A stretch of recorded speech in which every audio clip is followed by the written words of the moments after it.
So today we're going to be sharing unpopular opinions in the photography and makeup industry. There's so many cliches that happen in these industries, and if you share the opinion, please tell us in the comments. And I hope you enjoy this video. For this video, we work with a makeup artist by the name of Constance, found in the Copper Belt. Well, we get to share our opinions on these unpopular opinions, I guess. Okay, so I hope you enjoy the video. Don't forget to like and subscribe. So we're going to start with the first unpopular opinion on photography. So the first one says, Photoshop is the most valuable talent of modern photography. I think it's very true because we're in an industry where we sometimes have to fake things, and if you're talking about stuff like color grading or removing of your equipment in the picture itself, you need Photoshop and not these other softwares. I think if you learn Photoshop, you get to do more like skin retouch. You get to do better skin retouch on Photoshop than any other software. And Photoshop just gives you the freedom to do much to your picture. So that's on makeup. Winged liner isn't for every eye shape. Well, that's true. Winged liner is not for all of us. I rarely do winged liner on myself because it doesn't complement my face. And also I have small eyes. Winged liner is the... Yes. Okay. So it's not literally for everyone.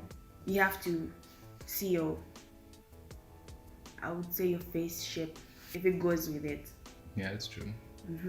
I find it weird. The next one is claiming to be a natural light only photographer is almost always just a cover up for being unwilling to work with artificial light. That's true. That's very true. It's not only being unable to work with it. Mostly, sometimes is you can't afford that equipment. Because the photography industry gets really expensive. So you get to see someone who doesn't have equipment start to claim I'm a natural light photographer because they don't have that equipment. But immediately they're able to get that equipment, things completely change. I think I know someone, and if he's watching this video, he will know I'm talking about him. Wow. He's a good friend of mine, so don't worry. But it's true. If I respect natural light photographers who can afford equipment, but if you can't, you really have to prove it to me. No shade. Okay. Yeah, okay. Natural light photographers. So for makeup, contouring every part of your face isn't necessary. Yeah, it's not really necessary for every face. You have to know your face shape and which places you need to contour. So if I'm trying to make sure my cheekbones are popping, I want to have a smaller nose. So like if I already have a small nose, I don't really need to contour my nose. If I already have a very small forehead, I don't really need to contour my forehead because it just becomes more smaller. So you really have to understand the shape of your face so that you will know what goes with your face. So contouring is the highlights. No, that's highlighting. What is highlighting? Is when you put a darker shade to just bring out your face features. Okay. Yeah, it's like shape shifting. Okay. The other one is just because it's bright and short at the focal length of 1.4 doesn't make it a good picture. No, that's very true. There's this whole notion of blur in photography. I remember once updating a status saying if you take blur away from photography, 90% of the photographers will have nothing to offer at all. It's something which I'm trying to run away from as well. I like to do blur. I like to add it in my pictures, but for certain shots. But these past few years, I've been challenging myself to actually do pictures without blur itself. So if you can do that as well, I think you get to understand light better. So does it mean if you shoot at focal length of 1.4, you're adding blur to the background. That's basically your option there. Yeah. Okay. Another one is doing well on social media doesn't mean you are a good photographer. That's very true. I think everyone can testify to that. Just the fact that you have a huge following doesn't mean you're the best photographer, and it's something that may pamper you, I guess. So you stop trying to improve because you feel you've reached at that point, and you stop improving and you just remain stagnant in your photography. Okay. Yeah.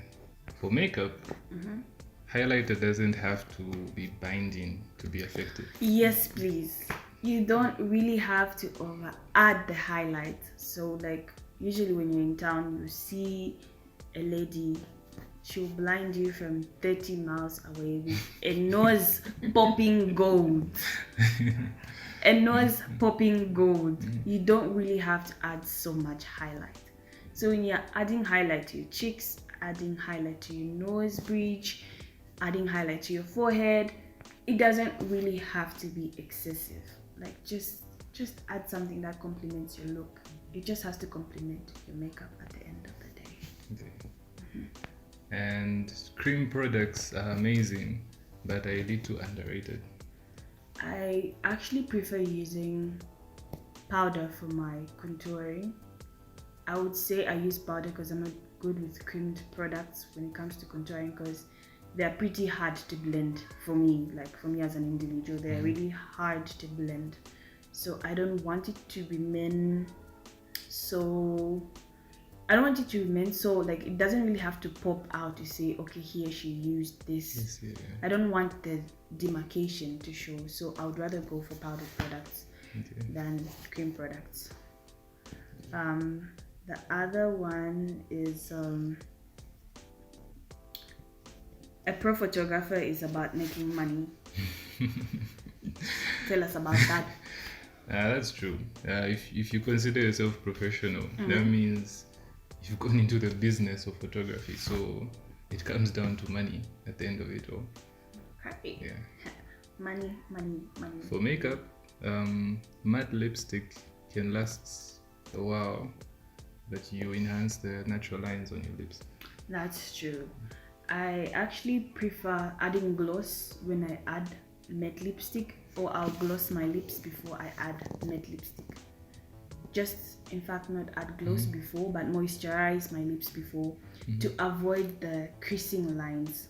Like the creasing lines of your natural lips from developing. It doesn't look nice when your lip is cracking. So if you easily crack, I think it's good if you go for Easily cracked. yes, if the lips easily crack, if your lips easily crack, it's best if you go for gloss, something glossy or non-matte lipstick. Is there anything else? So those were our questions, and that was our video for today. Thank you for tuning in. So don't forget to subscribe to my channel. Don't forget to hit the notification button, and then I'm going to add the link to his channel in my description box. So don't forget to like, comment, share, subscribe. Anything? Share. Share everywhere. Social media, and make sure it gets out to that photographer or makeup artist, Yes. Make sure.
one day.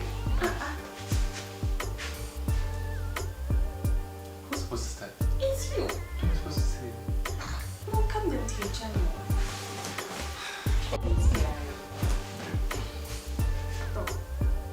Hi everyone. See, I'm laughing. I'm sorry.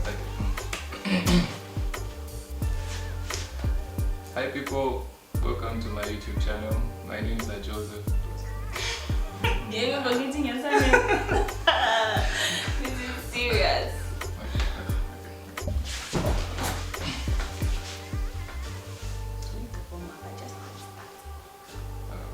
Go.